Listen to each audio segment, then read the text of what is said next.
Assalamualaikum warahmatullahi wabarakatuh. Jumpa lagi di channel Kuasa Dunia, teman-teman. Hari ini ada kabar bagus ya. Ternyata yang diposting oleh Kordau itu ya 3 hari, kemudian 1 hari ya, kemudian beberapa hari ya. Itu yang dimaksud adalah sepertinya mengarah kepada ini teman-teman ya, akun mediumnya teman-teman ya. Nah di sini ternyata ada sebuah seperti apa sih namanya, mungkin lebih mengarah kepada white paper lah ya. Nah seperti itu. Nah di sini tertulis ya teman-teman, bahasa Inggris ya, kita akan terjemahkan sama-sama ya. Kita akan terjemahkan sama-sama. Mungkin sampai di sini dulu ya. Kita salin ya. Kemudian kita masuk ke ini. Jadi dengan mengambil dari dasarnya langsung ya, dari informasi di Kordau langsung, maka informasinya insya Allah akan akurat teman-teman ya. Nah ini artinya dalam core blockchain origin ya, kami menjelaskan bagaimana sejarah Bitcoin dan Ethereum telah mengilhami misi kami untuk meningkatkan api Bitcoin ke tingkat yang lebih tinggi dengan memanfaatkan banyak kekuatan super Ethereum. Untuk mencapai tujuan yang berani ini, Core membutuhkan algoritma konsensus baru yang mampu menggabungkan desentralisasi dan keamanan Bitcoin dengan skalabilitas efisiensi Ethereum. Luar biasa teman ya. Ini buat teman-teman yang sudah menambang ya, syukur alhamdulillah lah ya. Selamat ya, mudah-mudahan makin sukses ya. Hari ini kami menyajikan konsensus Satoshi Plus, trilema blockchain. Nah, seperti biasa yang selama ini kita bahas ya di channel ini, trilema blockchain, keamanan, skalabilitas, dan desentralisasi adalah 3 elemen inti dari setiap blockchain yang berharga. Dalam menggambarkan pengaruh historis kami di posting pertama kami menggambarkan bagaimana inovasi blockchain semakin menjauh dari desentralisasi ya. Alasan tren ini paling baik dijelaskan dengan menggunakan blockchain trilema yang menyatakan bahwa semua cryptocurrency harus melakukan trade-off antara keamanan, skalabilitas, dan desentralisasi yang optimal sampai sekarang. Ikhtisar tingkat tinggi ya, konsensus Satoshi Plus Core menyeimbangkan elemen yang ditantang oleh trilema blockchain dengan menggunakan mekanisme pemilihan validator canggih yang menggabungkan elemen paling penting dari proof of work jaringan Bitcoin dan delegate proof of stake ya, the POS. Selain itu, Core juga kompatibel dengan EVM ya. Kemudian bukti kerja sesuai namanya, konsensus Satoshi Plus dimulai dengan jaringan Bitcoin. Alih-alih mengembangkan algoritma proof of work yang benar-benar baru dan independen, Satoshi Plus secara langsung memanfaatkan sistem POW Bitcoin yang telah terbukti dan unggul.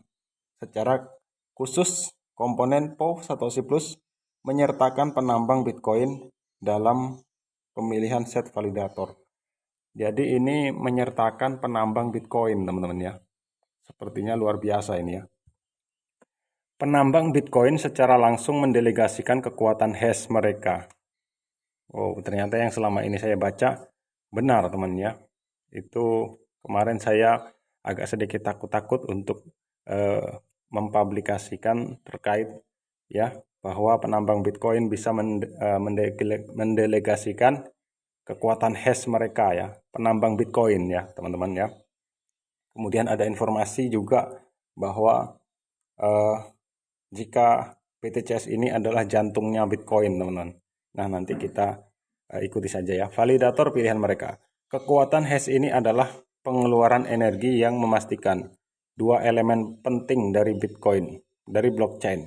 Pertama, ini berfungsi sebagai kulit dalam permainan yang diperlukan untuk mengamankan buku besar yang benar. Kedua, mempertahankan desentralisasi dengan mendorong partisipasi dari jaringan konsensus paling terdesentralisasi di dunia blockchain, teman-teman. Nah, saat ini juga memang Cointelegraph juga sering membahas ini teman-teman ya. Dan belum lama membahas tentang trilema blockchain ini ya. Nah, seperti itu. Dan anehnya juga berita-berita di Cointelegraph itu juga sering muncul di aplikasi BTCS teman-teman ya. Kemudian bukti pasak yang didelegasikan.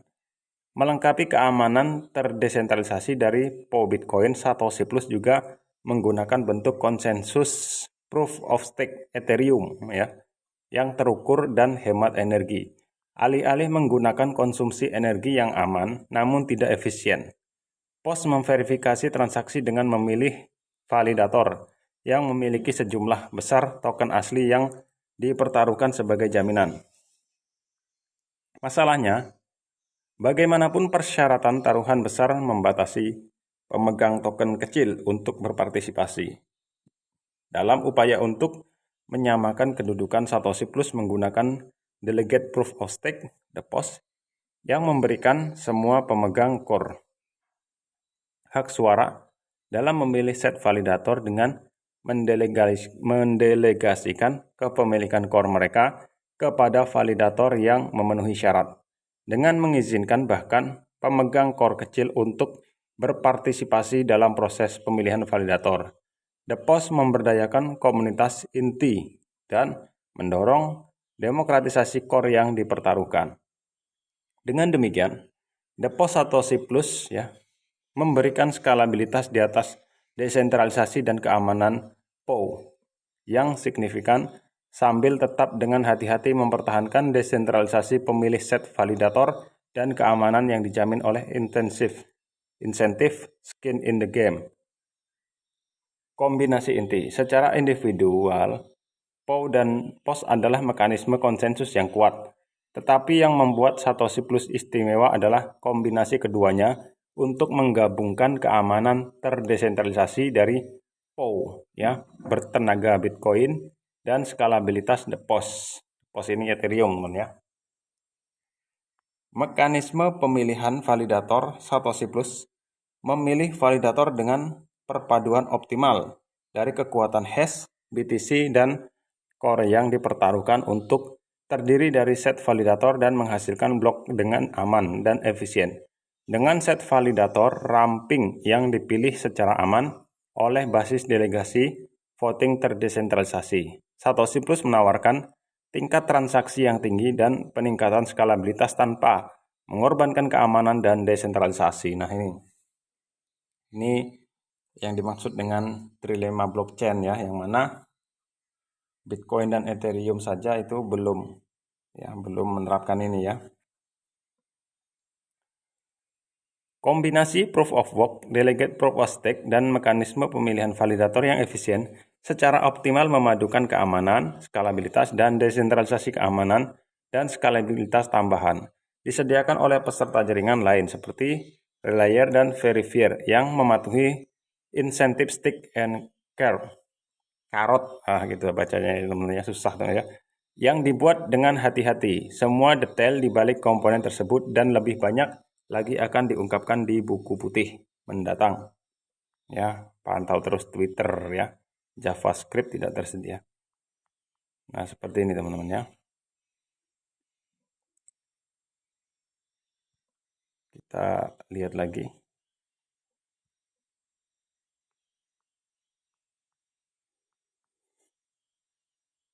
Jadi pada intinya teman-teman ini ya,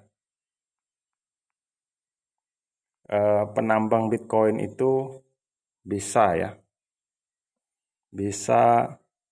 mendelegasikan hash powernya ya ke dalam BTCS ini teman-teman ya. Ini sungguh luar biasa lah ya teman-teman ya.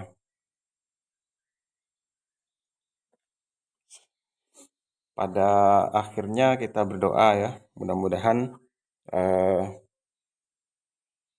ini akan menjadi koin yang sangat berharga ya.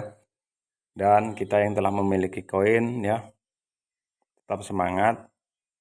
Mudah-mudahan nantinya kita bisa terbebas finansial. Amin ya. Saya akhiri. video pada hari ini ya, dengan salam penutup. Wallahul muwaffiq ila aqwamit thoriq. Wassalamualaikum warahmatullahi wabarakatuh.